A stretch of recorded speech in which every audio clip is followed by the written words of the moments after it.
পবিত্ৰ ঈদ উল ফিতৰৰ দিনটোত জুৰিয়াত ব্যতিক্ৰমী দৃশ্য নামাজত অংশ ল'বলৈ ওলাই আহিল শতাধিক মহিলাক আবদ্ধ কৰি ৰখা ইছলামৰ নীতি নহয় বুলি উল্লেখ কৰি নিদৰ্শন দেখুৱালে জুৰিয়াৰ এইসকল মহিলাই পুৰুষৰ সৈতে মহিলাৰো ঈদৰ নামাজত অংশগ্ৰহণ কৰাৰ নিৰ্দেশ আছে বুলি মন্তব্য আহলে হাদিছৰ জুৰিয়া আঞ্চলিকৰ ইমাম আব্দুল্লাহ মাদানীৰ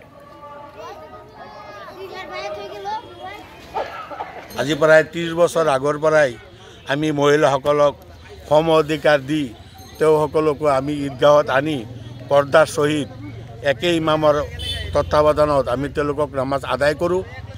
বহুত মানুহে মহিলাসকলক গুমৰাহ কৰি ৰাখিছে, কিছুমান হদিছ কৈ পেলাই, কিন্তু মইতো নিজে হাদিছ ক'ব নোৱাৰোঁ।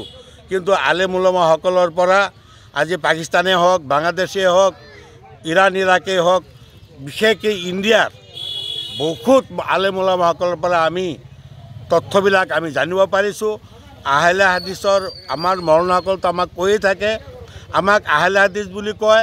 আহলে মানে মানা, হদিছ মানে হদিছ, কিন্তু তেওঁলোকে আমাক এটা বেয়া অৰ্থত লৈ যায়। কিন্তু আমি মহিলাসকলক সম অধিকাৰ দিয়াৰ কাৰণে, তেওঁলোকক শিক্ষাৰ কাৰণে, যিহেতুকে ইছলামত প্ৰথম শব্দই আহিছে ইকৰা, শিকাওক। গতিকে মহিলাকো শিকিব লাগে, আহিব লাগে, পঢ়িব লাগে।